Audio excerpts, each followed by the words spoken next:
Hello les amis, nous avons rendez-vous aujourd'hui avec le chapelier fou. C'est pour ça que j'ai préféré prendre un petit accessoire. Mais me direz-vous, où est donc le petit lapin blanc? Eh bien, hop, le voilà, il s'était caché, le bougre. Mais c'est pas du lapin blanc qu'on va parler aujourd'hui, mais plutôt de la demi-tasse de thé. Vous vous rappelez cette scène où je ne sais plus si c'est le chapelier ou le lapin qui reçoit une demi-tasse de thé, mais vous et moi, quand on prend une demi-tasse de thé, on présente la tasse, elle est remplie à moitié. Dans la réalité de ce film ou de cette bande dessinée, elle est coupée en deux. Et aux surprises, lorsque celui qui verse le thé dans la tasse, ça tient. Ça tient à quoi, ça? Ben, ça tient que c'est une autre réalité, un autre plan, un plan fictif, soyons clairs. Mais cette réalité existe. Elle existe parce qu'elle est propre au créateur, soit du film, soit de la bande dessinée. Alors, pourquoi nous acceptons cette réalité? Nous, qui sommes dans le monde réel et voyons cette fiction. Ben, tout simplement parce que nous sommes en mode perception, d'accord? Mais pas seulement. Nous sommes aussi complètement déconnectés de la physicalité. On ne va pas se poser de questions. On est là pour passer un bon moment. On est assis tranquillement dans son siège. On regarde un film. C'est cool. Voilà. Donc, on accepte cette réalité-là. Normal. Mais qu'est-ce qui se passerait si cet événement, le même, se passait réellement dans votre réalité physique? Celui-là ou un autre. Quelque chose qui est inconnu, quoi. Ou du moins qui ne correspond pas à votre physicalité. Eh bien, je vais vous le dire.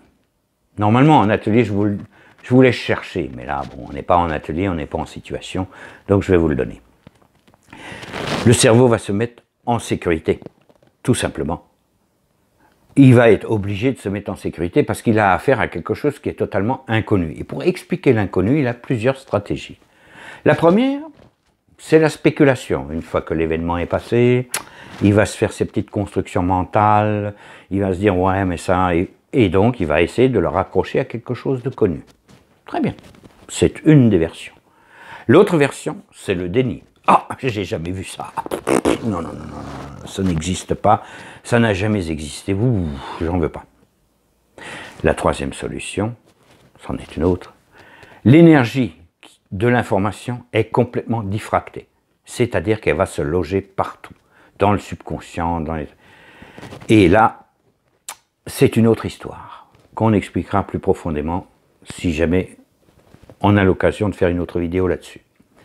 Tout ça pour parler de quoi? Tout ça pour parler du mode subjectif de nos perceptions. On parle de perception, pas de cerveau, pas d'intellect, etc., etc. Nous sommes limités par les 5 sens. Donc quand nous captons une information avec uniquement les 5 sens, nous sommes obligés de passer par le mode subjectif. Comment expliquer donc l'inconnu tout en restant avec notre système en cohérence et sans devenir complètement fou, comme le chapelier? Eh bien, nous allons être obligés de passer à un autre niveau, à un stade d'objectivité réelle. Nous allons passer par un autre canal, qui est beaucoup plus vibratoire, ce que moi j'aime appeler l'énergie du cœur, enfin l'intelligence du cœur, plutôt que de passer par l'intellect qui lui va raisonner, analyser, c'est très bien aussi. Mais dans ce cas de figure, il va lui falloir autre chose. Et ce autre chose, c'est ce fameux 6e canal. Ce canal qui vous fait admettre que, pour l'instant, vous n'avez aucune explication. C'est inconnu. Et alors, c'est inconnu. Peut-être qu'un jour, ça aura une explication.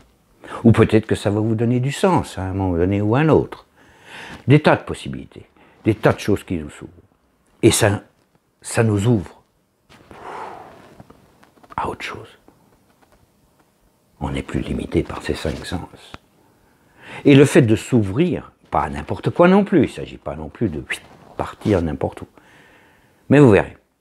Mais ça, je le réserve à Muriel.